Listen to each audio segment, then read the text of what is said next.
द्रौपदी मुर्मू के हाथों में है भारत का भविष्य। तस्वीर बदलने वाले कानून पर होगा द्रौपदी का हस्ताक्षर।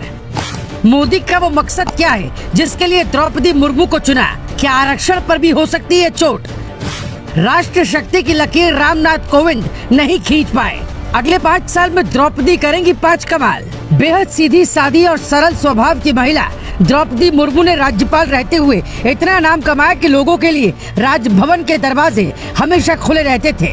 अब जब वो राष्ट्रपति बनने जा रही हैं, तो लोगों के मन में सवाल यही है कि क्या मोदी की तरह ही मुर्मू राष्ट्र शक्ति की ऐसी लकीर खींचने वाली है जो अब तक कोई राष्ट्रपति नहीं खींच पाया। हम आपको बताएं कि अगले 5 साल में द्रौपदी मुर्मू कौन से 5 बड़े फैसले लेने वाली हैं। उससे पहले जानिए कि झारखंड राजभवन में कौन सा ऐसा फैसला लिया जो आमतौर पर राज्यपाल नहीं ले पाते। द्रौपदी मुर्मू राष्ट्रपिता महात्मा गांधी की इतनी बड़ी समर्थक हैं कि उन्होंने स्वदेशी के प्रतीक चरखे को झारखंड राजभवन में लगवाया।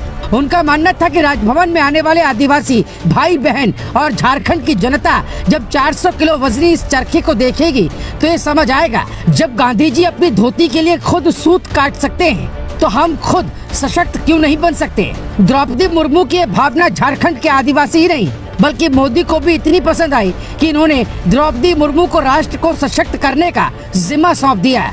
द्रौपदी मुर्मू राष्ट्रपति बनने के बाद सबसे पहले जिस कानून पर हस्ताक्षर करेंगी वो जनसंख्या नियंत्रण कानून हो सकता है।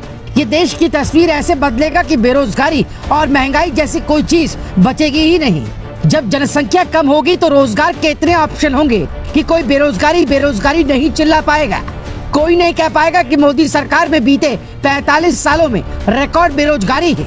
दूसरा सबसे बड़ा फैसला आरक्षण को लेकर हो सकता है। जैसे सवर्णों को आरक्षण देकर बीजेपी ने सबको चौंका दिया था, वैसे ही आरक्षण का नया प्लान भी लागू हो सकता है जिसमें 49.5% आरक्षण वाला मॉडल तो होगा, लेकिन देश के अलग अलग हिस्से में जो आरक्षण की मांग कभी भी उठने लगती है, किसी भी जाति के कुछ लोग आंदोलन के नाम पर बवाल खड़ा करने लगते हैं, उसका खात्मा हो सकता है। इसके लिए बीजेपी कड़े कानून बना सकती है। तीसरा सबसे बड़ा फैसला कृषि कानून को लेकर हो सकता है। किसानों के लंबे आंदोलन के बाद मोदी ने जिन 3 कानूनों को वापस ले लिया उसे दोबारा लागू करने के संकेत अब तक कई बार मिल चुके हैं और हो सकता है नए बदलाव के साथ बीजेपी संसद में वो बिल पेश करे और द्रौपदी मुर्मू उस पर हस्ताक्षर कर देश के कृषि सेक्टर को बदलने वाली देश की पहली महिला राष्ट्रपति बन जाए।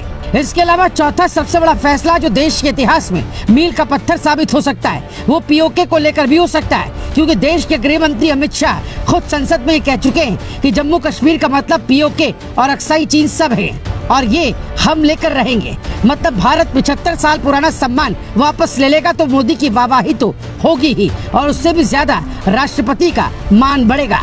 बाकी 5वां फैसला जो देश के आदिवासियों को लेकर हो सकता है। झारखंड में जिस तरीके की पत्थलगड़ी की परंपरा विकसित हुई है और जल जंगल जमीन की लड़ाई आदिवासी लड़ रहे हैं, उन्हें उनका हक मिल सकता है, क्योंकि बाबा साहेब अम्बेडकर ने संविधान में पिछड़ों, दलितों और आदिवासियों के हक की बात तो लिख दी, लेकिन देश को 75 सालों में एक आदिवासी राष्ट्रपति नहीं मिल सका। अब जब द्रौपदी मुर्मू राष्ट्रपति बनेंगी तो आदिवासियों को भी न्याय की उम्मीद होगी। आदिवासियों के हक में देश में कानून तो बहुत हैं, लेकिन अब भी मांग उठती है कि एक ऐसा सख्त कानून हो जिससे उनके खिलाफ अन्याय करने से पहले कोई 100 बार सोचे। राष्ट्रपति रामनाथ कोविंद ने अपने कार्यकाल में सीएए एनआरसी कानून पर हस्ताक्षर कर वो काम किया है जो घुसपैठियों को देश से बाहर भगाने में बहुत बड़ा फैसला साबित होने वाला है। द्रौपदी मुर्मू उससे आगे के कुछ बड़े फैसले जरूर करेंगी।